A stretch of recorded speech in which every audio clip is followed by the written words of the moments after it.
we end? Somewhere there. Where exactly? I don't know. Oh yeah, sure. You can read for us Ecclesiastes chapter 11, verse 9 to 10. Yes. Ecclesiastes 11, 9 and 10. I'll read from Amplified Version because it's a youthful version.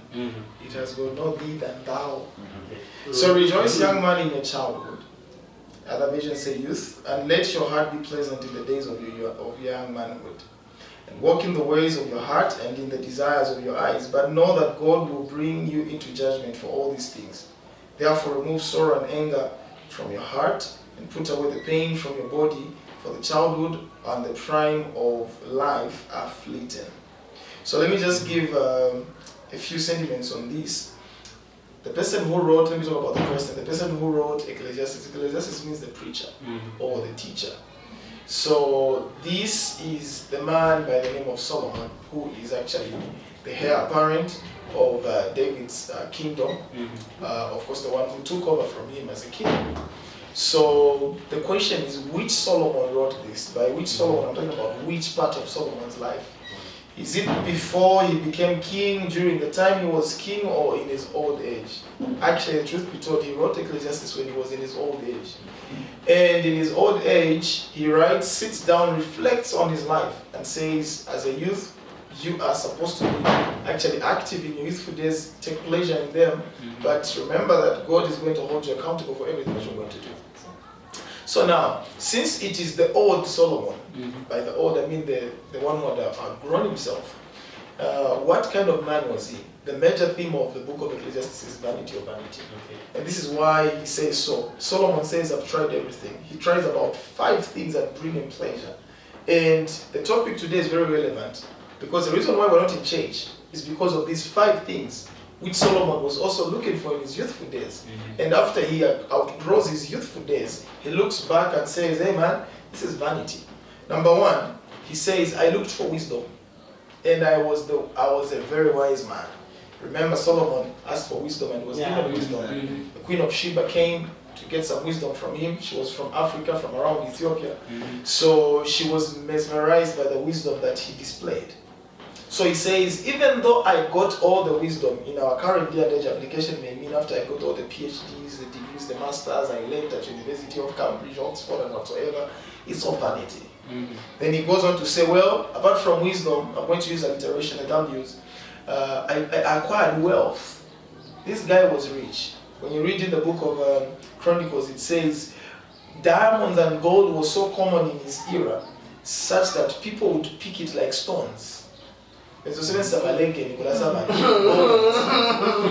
time when you get the same diamond, put it on a ring, kneel down on one knee, a girl goes,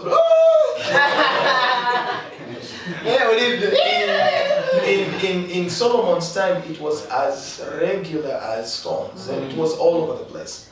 So he says, even though I acquired wealth, it was all vanity. Then he said, another thing why you say I'm not in church is because of women. He says, man, if you're talking about a guy who has had the pleasure of women, it's me. I had 700 legally married wives and 300 side chicks. And he said, even though I was enjoying the pleasures of the women, it still was vanity. Then he says, okay, apart from wisdom, wealth, and women, I also looked at wine. Wine in this case is about pleasure. I drank, I partied, party like a rock star. I partied all I could. I Las Vegas of today, the New York, whatsoever, anywhere where it is cranking, I'm there. Okay? And he says, even after I did all of this, it was still vanity. Then finally he says, I had a strong work ethic. So I mentioned all the 5 things that he said. He says, even though I worked so hard, I got all these accolades and accoutrements, it was still vanity. So he says, I tried wisdom, it couldn't satisfy me. Wealth couldn't satisfy me. Women couldn't satisfy me. Women work couldn't satisfy me. So this person who has had an experience as a youth growing up, and these are the 5 things that we are looking for. We're looking for wisdom, we're looking for wealth, women, relationships, whatnot, wine, pleasure, work. And that's the reason why we're not in church. He tells us to say, let's remember that in all that we do, God is going to bring us to judgment. All is vanity. Let's cling on to something that is substantial. Sure. Elder, maybe you have something to say. Not really, but picking up from where the pastor has elaborated, the verse that we just read, I think it's an eye-opener to us, especially the youths. We are living at a time where, you see, youths, we are busy, you know, jumping from one place to another like a monkey, you see.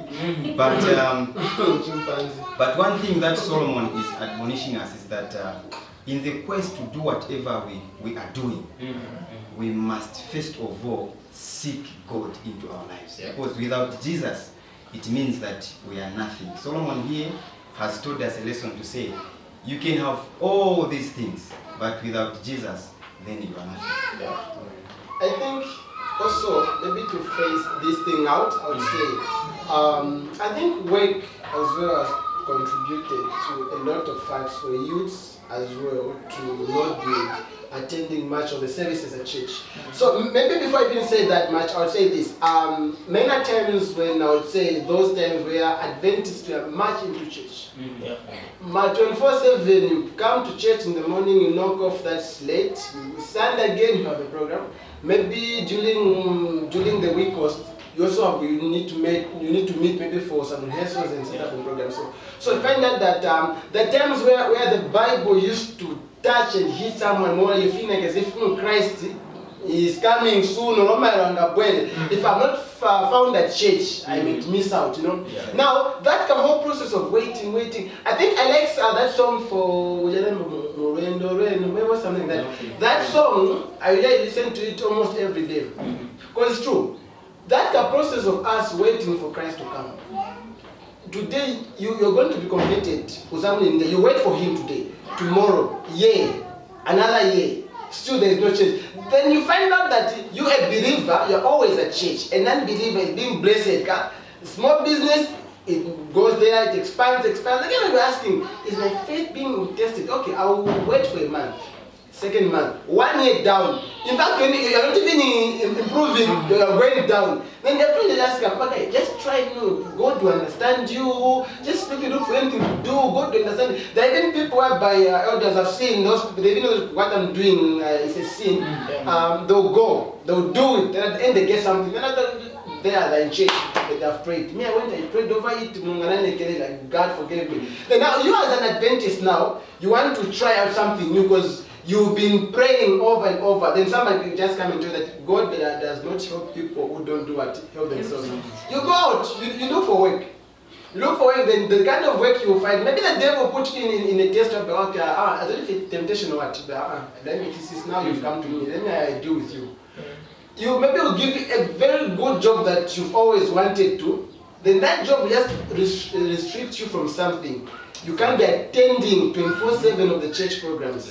Then they also tell you that at church where you're going, you need money. And Adventists will go that kind of thing. Any program, most of the programs, they need money. You need the camps, you need baby t-shirts, like, you need those kind of things. But if you don't work, where are you going to get money for all those?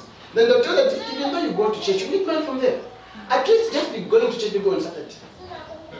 Forgetting that once you break down from that Sunday to Friday, I know it's not always supposed to be at church. Be at church, but as well also have to work. But work shouldn't restrict you much from God's work, from doing God's work. Then you find out that when you say that, you tell your boss, I can't do that. You feel like as if when the boss fires you, the friends are like, are you not serious, you? You're not serious. I think these are the challenges Adventists are facing mainly, and the devil has given us, they'll give you a job whereby you can't even work on the Sabbath. Maybe they'll give you a commission saying that you should come tomorrow, we'll give you a commission for 600 or 1 pin. Then you think, just 1 day, 1 penny. I'll talk to God, do you understand? But it is a tithe as well. So it becomes a habit as well. So when you start being exposed to that a lot, there it goes. Our member now becomes history in the church. Exactly. Maybe the other thing before others come in, one thing that has been chasing these colleagues from our church is lack of involvement. As Adventists, we are very good in terms of inviting people, preaching, and doing all those things. But when it comes to the groundwork of preparing ourselves how to keep and nurture these people, we are not so good. So discover that we are going to have maybe a youth week of prayer. We have maybe 50 or 40 candidates. They are baptized in the church. But when it comes to the programs, we don't want to involve them. They come, we just keep them. Yeah. Then at the end of the day, you discover that those people, they will go out. But if we involve them, then these people won't go. So involvement has been also a contributing It's factor. actually a valid point.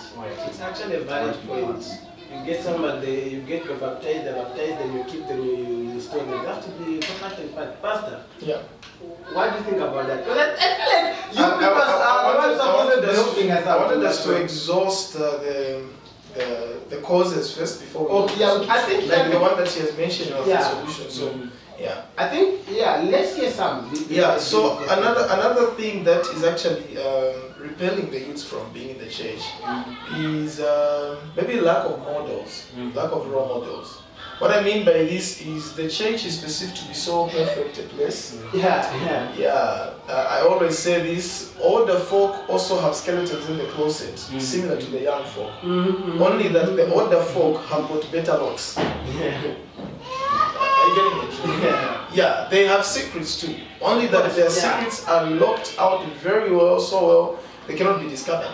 And so when you look at them, it's rare, especially from our church, talking about, I've been involved heavily in two churches, that is the Catholic Church as well as the Adventist Church. Yeah, but particularly today I'm talking about addressing the Adventist Church. You discover that the older folk we rarely talk about are used to. Amongst the elders, if I were to ask you, how many have ever testified to say they used to drink